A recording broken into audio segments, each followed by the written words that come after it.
সত্য লুকাতে গিয়ে একটা সাদা সিধা মেয়ে এক রাতে হয়ে ওঠে এক অসাধারণ সাইকো কিলার। প্রায় দিনই তার একজন বান্ধবীকে মেরে তার মুখের চামড়া সে নিজের মুখে লাগাতো আর তার বাবার রেখে যাওয়া গবেষণা ঠিকঠাক হচ্ছে কিনা তাই পরীক্ষা করত। গল্পের শুরু হয় এক ভদ্রলোকের একটা গবেষণা রুম থেকে। তার একটাই মেয়ে, ওর জন্মের পর তার মা মারা যায় আর তখন থেকেই মেয়েটার মুখে একটা ঘা ছিল, ওর নাম উই।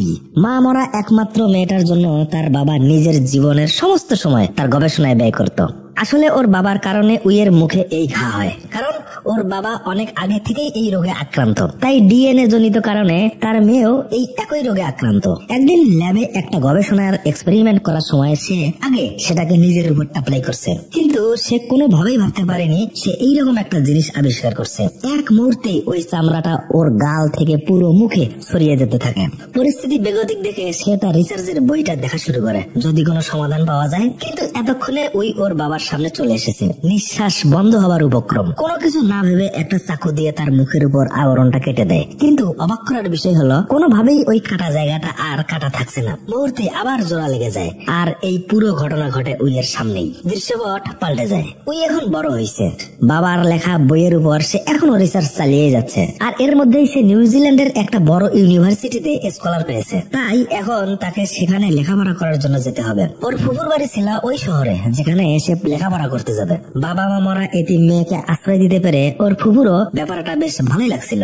বাড়িতে এসে ওর ফুফাতো বোনের সাথে পরিচয় হয়, ওর নাম অ্যাঞ্জেলা। ওই অ্যাঞ্জেলার মুখের দিকে খানিক তাকিয়ে থাকে। ওর মুখের এইরকম ঘায়ের জন্য সে সবসময় একটা আফসোস করত। সে রাতের বেলা তার বাবার ছবির সামনে প্রার্থনা করে আর তার কাছ থেকে দোয়া চায় যেন ওর বাবার রেখে যাওয়া বাকি কাজ সে সমাধান করতে পারে। পরদিন সকালে কলেজের গেটের সামনে এসে এক ভিক্ষুকের সাথে তার দেখা হয়। আমরা দেখতে পাই তার চেহারা একদম বিশ্রী। ওদের কথাবার্তায় আমরা বুঝতে পারি এই ভদ্রলোক আগুনে পুড়ে তার এই অবস্থা হয়েছে। বিজ্ঞানের ক্লাসরুম, ক্লাস টিচার সবার কাছে তাদের প্রাপ্ত নম্বর বিলিয়ে দিচ্ছে। এখানে আমরা এই দুইজন মেয়ের সাথে পরিচয় হই, এর নাম ইভ এবং অপরজনের নাম জেসমিন। টিচার সবার নাম্বার দেওয়ার পর উইয়ের নাম ধরে ডাকে এবং সবার সামনেই বলে সে 100-তে 100 পেয়েছে। সবাই ওর দিকে খানিক তাকিয়ে থাকে। টিচার যাওয়ার সময় বলে যায় এই ব্যাচের যদি কারো ইচ্ছা থাকে আমার সাথে গবেষণা করবে সে যেন একটা দরখাস্ত তার টেবিলে রেখে যায়। এই সমস্ত ভার্সিটিতে এইরকম সুযোগ থাকে। যদি সে ল্যাবে গবেষণা করে তাহলে তাকে আলাদা করে উক্ত গবেষণার উপর একটা সার্টিফিকেট দেওয়া হয়। কথা মতো সেখানে কেউ না গেলেও উই ঠিকই সেইখানে যায়। প্রথমে টিচার উইকে নিতে চাইছিল না, কিন্তু পরে যখন ওর বাবার গবেষণার বইটা দেখে তখন কি যেন মনে করে টিচার ওকে ফাইনাল করে ফেলে আর পরদিন থেকে সে ওকে ল্যাবে আসার জন্য অনুমতি দেয়। এরা তিনজনেই বেশ ভালো বান্ধবী। আজকে সবাই মিলে ওরা অ্যাঞ্জেলার বাসায় রাত কাটাবে। ওর মা কাজের জন্য বাইরে থাকে আর মাঝে মাঝে মেয়ের খোঁজ খবর নেওয়ার জন্য এখানে আসে। যখন ওরা বুঝতে পারে উইয়ের মুখে একটা ঘা আছে আর সেই জন্য সে সবসময় একটা স্কার্ফ পরে থাকে, তখন থেকেই ওরা তিনজন ওর কাছ থেকে একটু দূরে দূরে থাকার চেষ্টা করত। উই তেমন কিছু মনে করতো না, কারণ সে ছোট থেকেই এইসব দেখে দেখে বড় হয়েছে। আর এই ঘটনার পরেও ওরা তিনজন উইয়ের সাথে এমন বাজে আচরণ করছিল, কিন্তু সে কিচ্ছু বলেনি, সব মুখ বুঝে সহ্য করেছে। সে মাঝে মাঝেই ওই ভিক্ষুকের সাথে কথা বলতো আর তার নিজের দুঃখ কষ্টের কথা তার সাথে শেয়ার করত, কারণ উই তার সমস্ত জীবনে এই লোকটার মতো এমন কাউকে আপন করতে পারেনি। যারাও কাছে এসেছিল তারা 2 দিনের বেশি টেকেনি। তারপর বেশ কয়েকদিন ধরে দীর্ঘ সময়ের একটা সিন আমাদের দেখানো হয়। সেই সময়গুলোতে আমরা বুঝতে পারি টিচারের সাথে উইয়ের খুব ভালো একটা কম্বিনেশন হয়নি। অনেক চেষ্টার পরেও তারা ওই বইয়ের লেখা থেকে তেমন কিছুই আবিষ্কার করতে পারেনি। আর এর ফাঁকে আমরা দেখতে পাই টিচারের সাথে ইভের একটা দুষ্ট সম্পর্ক আছে। আসলে ইভ তার পরীক্ষায় নাম্বার পাওয়ার জন্য টিচারকে সবসময় মাতিয়ে রাখতো। আর সেই সাথে আমরা একটা ফুলের কথা জানতে পারি যেটাকে কর্পস ফ্লাওয়ার বলা হয়। মাত্র 24 ঘন্টার জন্য এই ফুল ফুটবে। আর এই ফুল নিয়ে উইয়ের বাবার একটা গবেষণা ছিল যেটা তিনি তার বইয়ে লিখে গিয়েছিলেন, কিন্তু তিনি সেই সময় ওই ফুল সংগ্রহ করতে পারেননি, তাই তার গবেষণা আধুরাই থেকে যায়। ওই বাসে করে বাসায় ফেরার সময় ওই পোস্টারটা দেখতে পায় আর তখনই সে একটা সিদ্ধান্ত নেয়, কারণ এই ফুলের ব্যাপারে অনেক আগে থেকেই সে জানতো। ফুলের গাছের ঠিকানা সংগ্রহ করে সে ওই রাতেই সেখানে চুরি করতে ঢুকে পড়ে। এত বড় ফুল সে আগে কখনো দেখেনি। যাওয়ার সময় সে ফুলের কিছু অংশ কেটে নিয়ে যায় তার গবেষণার কাজের জন্য, আর ওই রাতেই সে ল্যাবে চলে আসে আর তার নিজের পায়ের কাছের একটা অংশ কেটে ফেলে। ঠিক সেই সময় পাশের রুম থেকে ইভ ও টিচার তার এই কর্মকাণ্ড দেখছিল। ওই কাটা জায়গাটার উপরে একটা ইঁদুরের চামড়া লাগিয়ে দিয়ে সেখানে ওই ফুলের অংশ দিয়ে তৈরি করা একটা ভ্যাকসিন ফুটো করে দেয়। তাতেই সাথে সাথে সেই জায়গাটা আগের মতো হয়ে ওঠে। কিন্তু টিচার সেটা দেখতে পায়নি সে কি করছিল। সে ইভকে এখান থেকে চলে যেতে বলে উইয়ের কাছে চলে যায়, কিন্তু ইভ টিচারের এই ব্যবহারে বেশ কষ্ট পায়। তাকে পিছনের দরজা দিয়ে চলে যেতে বলে সে এখন উইয়ের সাথে কি করবে। টিচার উইয়ের কাছে গেলে উই ব্যাপারটা টিচারকে খোলাখুলি করে বলে। আর এই ফাঁকে আড়াল থেকে ইভ ওদের একটা ছবি ওঠায়। ছবি তোলা শেষ হলে ইভ সোজা ওদের কাছে চলে আসলে উই তার গবেষণার ব্যাপারে আর কোনো কথা বলে না। তারপর ইভ উইকে নিয়ে সেখান থেকে চলে যায়। তাড়াহুড়ো করে যাওয়ার সময় উই তার বইটা সেখানেই রেখে যায়। গবেষণার অগ্রগতি দেখে টিচারের মাথা তো হ্যাং হওয়ার দশা। সে তাড়াতাড়ি করে ওই বইয়ের সব কটা ছবি তুলে নেয় আর ছবিগুলো একত্রে করে সে তার একজন পরিচিত চাইনিজ বন্ধুকে পাঠায় এবং তার কাছে সেগুলো ট্রান্সলেশন করে নেয়। এর মধ্যেই উই ইভকে একটা নির্জন জায়গায় নিয়ে আসে আর ওকে আচ্ছা করে কয়েকটা কথা শুনিয়ে দেয় আর যাওয়ার সময় বলে পরবর্তীতে সে যেন কখনো তার টিচারের সাথে দেখাও না করে। ইভ আসলে জানতো না ওই সেখানে কি করছিল। এই সবের ফাঁকে সে অ্যাঞ্জেলকে ওই ছবিটা পাঠিয়ে দিয়েছে। এমন ছবি দেখে অ্যাঞ্জেলের মাথা পুরোই নষ্ট হয়ে যায় আর বাসায় এসে দেখে তার বাবার ছবির সামনে একটা চাইনিজ লেখা। মোবাইলে সেটাকে ট্রান্সলেট করে দেখে সেখানে উই অ্যাঞ্জেলকে স্টুপিড বলে গালি দিয়েছে। অ্যাঞ্জেল উইয়ের প্রতি আরো খেপে যায়। ওর বাবার সামনে রাখা জিনিসপত্র এলোমেলো করে রেখে দেয় সে। ওই বাসায় এসে এমন অবস্থা দেখে সেও অ্যাঞ্জেলের প্রতি বিরক্ত হয়ে ওঠে। এক পর্যায়ে ওদের মধ্যে মারামারি লাগলে উই নিচে পড়ে যায় আর তার নিজের জীবন বাঁচানোর জন্য সে আত্মরক্ষার চেষ্টা করে। এমন সময় উই একটা চপস্টিক অ্যাঞ্জেলের চোখের মধ্যে ঢুকিয়ে দেয়। উই আসলে ইচ্ছা করেই এমনটা করেনি, কিন্তু যা হওয়ার তা তো হয়েই গেছে। আর এখান থেকেই উইয়ের আসল চরিত্র এক এক করে বেরিয়ে আসতে থাকে। তবে সে অ্যাঞ্জেলকে কথা দেয় যে করেই হোক সে অ্যাঞ্জেলাকে নাকি আবার ফিরিয়ে নিয়ে আসবে। আর সেখানে তার হাতে আমরা দেখতে পাই একটা কাঁচের টেস্ট টিউবে যেখানে ওই ফুলের ভ্যাকসিন গুলো রাখা আছে। আর এখান থেকে শুরু হয় তার বাস্তব জীবনের পরীক্ষা। সে তার নিজের মুখের চামড়া চাকু দিয়ে আলাদা করে খুলে নেয় আর অ্যাঞ্জেলার মুখের চামড়া ওই ভ্যাকসিন দিয়ে ওর নিজের মুখে লাগিয়ে নেয়। তারপর একটা নির্দিষ্ট প্রসেসের মধ্য দিয়ে খানিক সময় পার হওয়ার পর হুবহু সে অ্যাঞ্জেলার মতো হয়ে যায়। তার মুখের সাথে অ্যাঞ্জেলার মুখের চামড়া একদম ঠিকঠাক সেট হয়ে গিয়েছে। ওই ভালো করে খেয়াল করে তার সামনেই তার মুখের পুরনো ঘাটা একেবারেই ফিনিশ হয়ে গেল। আর এই সময়টা ছিল তার জীবনের সবচেয়ে আনন্দ ঘন মুহূর্ত।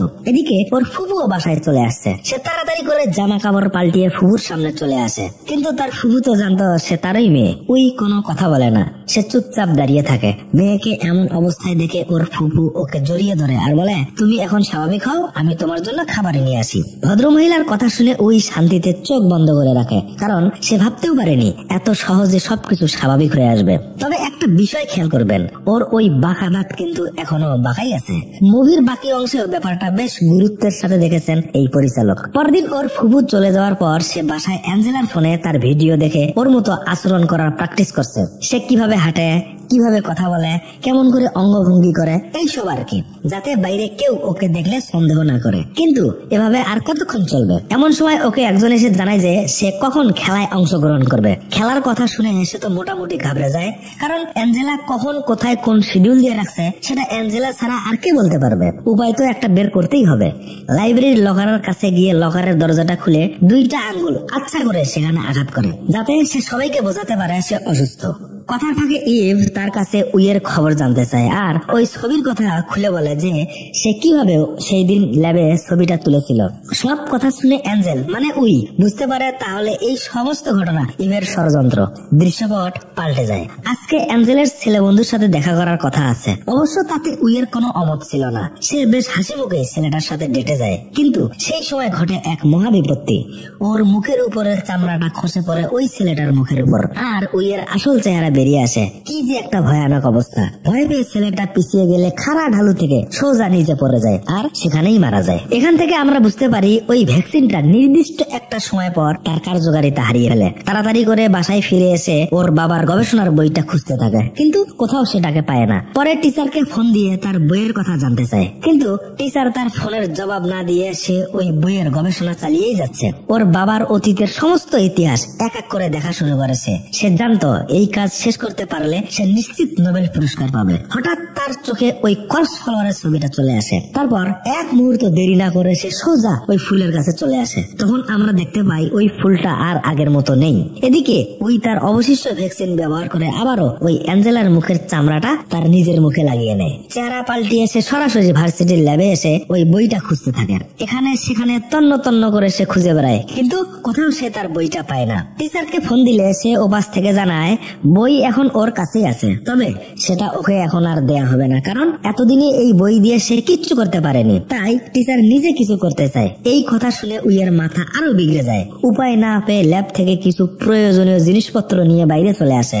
লিফটের কাছে এসেই জানালা দিয়ে বাইরের দিকে খেয়াল করে দেখে ইভ দাঁড়িয়ে আছে। আসলে ইভ মাঝে মাঝে এখানে টিচারের সাথে দেখা করতে আসতো। দেখা করে কি করতো সেটা আপনারা একটু কষ্ট করে বুঝে নিয়েন। তারপর ওদের দুজনের দেখা হলে কেউ কাউকে এখানে আসার সত্যিকারের কারণটা বলে না। ইভ অ্যাঞ্জেলার অনুরোধে তাকে গাড়িতে করে নিয়ে তার বাড়ির দিকে রওনা দেয়। অ্যাঞ্জেলা বারবার ইভের মুখের দিকে দেখছিল। কি মসৃণ ত্বক আর কত সুন্দর। সে আগে থেকেই এমন সুন্দরের প্রতি দুর্বল ছিল। এর মাঝেই ওর মুখের আলগা চামড়াটা একটা দাগ পড়ে। বাড়ির কাছে এসে নামিয়ে দিয়ে ইভ ওকে জানায় তোমার মুখের ত্বকটা একটু শুষ্ক হয়েছে, তাই ওকে কিছু ময়শ্চারাইজার ব্যবহার করার কথা বলে। ইভ তখন চলে যেতে চাইছে, কিন্তু উইয়ের অনুরোধে সে আজকে এখানে থেকে যাওয়ার সিদ্ধান্ত নেয়।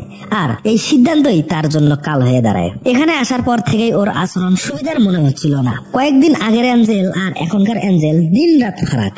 ইভ মনের মধ্যে সন্দেহ নিয়ে ওর পিছু পিছু যায়। ঘরে ঢোকার সাথে সাথেই সে ইভের উপর আক্রমণ করে বসে। ভয় পেয়ে ইভ সেখান থেকে ছুটে নিচে নেমে আসে। বাইরে এসে সে একটা গাছের আড়াল হয়। সে বিশ্বাসই করতে পারছে না যে অ্যাঞ্জেলা তার সাথে এইরকম আচরণ করবে। জীবন বাঁচাতে সে একটা পানি ভর্তি চৌবাচ্চায় নেমে পড়ে। এদিকে উইও একটা ড্রিল মেশিন নিয়ে ওকে খুঁজতে থাকে। ওর চোখে মুখে কেমন যেন একটা শয়তানি ভাব চলে এসেছে। এদিক সেদিক কোথাও না পেয়ে পানির দিকে তার নজর আটকে যায়। ইভের নিঃশ্বাসের বুদবুদ দেখে সে বুঝে নেয় সে এখানেই লুকিয়ে আছে। আস্তে করে ওর মাথার চুল টেনে ধরে ড্রিল মেশিনটা চালিয়ে দেয় ওর মাথার তালু বরাবর। কি ভয়ঙ্কর একটা মৃত্যু। পরের দৃশ্যে আমরা দেখতে পাই সে ওই আগের নিয়মেই ওর মুখের চামড়া তুলে নিয়ে নিজের মুখের সাথে সেট করে নিচ্ছে। ওই ইভের মোবাইলে তার ভিডিও দেখা শুরু করে, যাতে সবার সামনে ইভের মতো সে আচরণ করতে পারে। পরদিন ভার্সিটিতে এসে ওর বান্ধবী জেসমিনের সাথে দেখা হলে সে ওর সাথে ঠিকঠাক মতো কথা বলে না। শেষ পর্যন্ত ওর সাথে একরকম খারাপ ব্যবহার করে ফেলে। আসলে ওর এখন তার বাবা রিসার্চের বইটা খুব দরকার, তাই সে এখন টিচারকে টার্গেট করে। আর সে খুব ভালো করেই জানে ইভের সাথে টিচারের একটা খুব ভালো সম্পর্ক আছে, আর এই সুযোগটা কাজে লাগিয়ে সে তার উদ্দেশ্য হাসিল করতে চায়। কিন্তু প্রথমে সে কাজটা করতে ব্যর্থ হলেও পরের বার আরেকটা সুযোগ নেওয়ার আশায় থাকে। এই ফাঁকেই টিচার উইয়ের বাবা রিসার্চ আর ওই কর্পস ফুলের স্যাম্পল একত্রে করে একটা ভ্যাকসিন তৈরি করছে। অবাক করার বিষয় হলো তার এই কাজে সে সফল হয়। নিমেষেই একটা চামড়ার সাথে আরেকটা চামড়া অনায়াসেই মিলে যাচ্ছে। চিকিৎসা বিজ্ঞানে এটা অনেক বড় একটা পাওয়া। খুশিতে সে ইভকে মেসেজ পাঠায়। ইভ বলতে সে তো আসলেই উই। সেও এই খবরের অপেক্ষায় ছিল। কোন রকম দেরি না করে টিচারের বাসায় ছুটে যায়। এত বড় একটা পরিবর্তন আনতে যাচ্ছে সে, কিন্তু উইয়ের মনে একটাই ভাবনা, কেমন করে সে তার উদ্দেশ্য হাসিল করবে। সুযোগ বুঝে উই ড্রয়ারের কাছে গিয়ে বক্সটা খুলেই দেখে একটা ভ্যাকসিনের স্যাম্পল। বইয়ের পুরো রেজাল্ট এখন এই স্যাম্পলে। সে আর বই দিয়ে কি করবে। ড্রয়ারের পাল্লা বন্ধ করতেই দেখে তার মুখের চামড়া এখন আলগা হওয়ার সময় এসেছে। তাই আর দেরি না করে সে টিচারের কাছ থেকে বিদায় নিয়ে সেখান থেকে চলে যায়। ইভের এমন আচরণ দেখে টিচারের মনে খানিক খটকা লাগে। যে মেয়ে সবসময় তার আশেপাশে চীনা যোগের মতো লেগে থাকতো, আর আজকে এত খুশির দিনেও সে ওকে একরকম ইগনোর করেই চলে গেল। ব্যাপারটা কি? ততক্ষণাৎ তার ওই ড্রয়ারের দিকে নজর যায়। কাছে এসে দেখে সত্যি তাই, ওই স্যাম্পল এখানে নেই। কিন্তু সৌভাগ্যবশত সে বইটা নিয়ে যেতে পারেনি। এই ঘটনার পর সে পুরোপুরি ভাবে বুঝতে পারে উই তার সাথে এই কাজ করছে। বাসায় এসে উই ইভের চামড়া খুলে আবারও নতুন করে সেট করবে।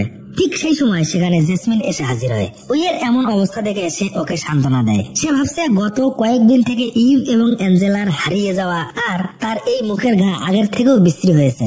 এইসব কারণে হয়তো ওই ডিপ্রেশনে আছে, তাই এখানকার ব্যাপারটা সে বেশ সাধারণভাবে মেনে নেয়। জেসমিন উইয়ের জন্য খাবার নিয়ে আসছে, কিন্তু উই এখন খেতে চাইছিল না বলে জেসমিন সেই খাবারগুলোকে ফ্রিজে রাখতে যাবে। ফ্রিজের দরজা খোলার সাথে সাথে সে চিৎকার দিয়ে ওঠে, আর সাথে সাথেই উই একটা রেপিং পলিথিন দিয়ে ওর মাথাটা পেঁচিয়ে নেয়, আর সেখানেই ওকে শ্বাসরোধ করে হত্যা করে। আসলে উই অ্যাঞ্জেল ও ইভকে মারার পর ওদের বডি দুটোকে মাথা থেকে আলাদা করে তার মাথা দুটো এই ফ্রিজে রেখে দেয়, যাতে তাদের মুখের চামড়া নিয়ে এসে সহজে সেটাকে ব্যবহার করতে পারে। আর একবার চামড়া নেওয়া হলে ভ্যাকসিনের সাহায্যে আবারও সেখানে নতুন চামড়া গজিয়ে নিত।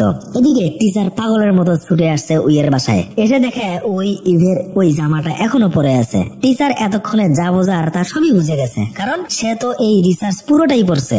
আর অ্যাঞ্জেলা এবং ইভের সাথে কি করা হয়েছে সেটাও সে বুঝতে পারে। তাই সে আর কথা না বাড়িয়ে উইয়ের কাছে ওই স্যাম্পলের খবর জানতে চায়। তখন উই ওকে বেশ শান্ত গলায় বলে, তোমার স্যাম্পল আমি ওই ফ্রিজে রাখছি।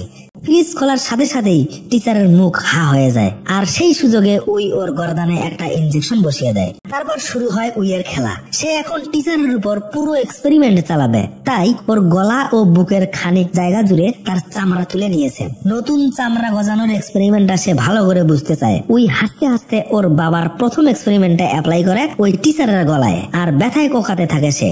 মুখ বন্ধ হওয়ার আগেই একটা জুসের পাইপ ওর মুখের মধ্যে রেখে দেয়, যাতে সে খানিক সময় নিঃশ্বাস নিতে পারে। এত কিছুর পরেও যেন উইয়ের মন ভরছে না। ওর শেষ পরিণতি পর্যন্ত সে অপেক্ষা করতে থাকে। ঠিক সেই সময় ওর চিৎকার চেঁচামেচিতে বাড়ির পাশের এক ভদ্রমহিলা ব্যাপারটা বুঝতে পেরে পুলিশে কল দেয়। পুলিশের আগমন বুঝতে পেরে উই তাড়াতাড়ি করে কিছু প্রয়োজনীয় জিনিসপত্র এবং ওর বাবার বই সাথে ওই ভ্যাকসিনটা নিয়ে সেখান থেকে পালিয়ে যায়।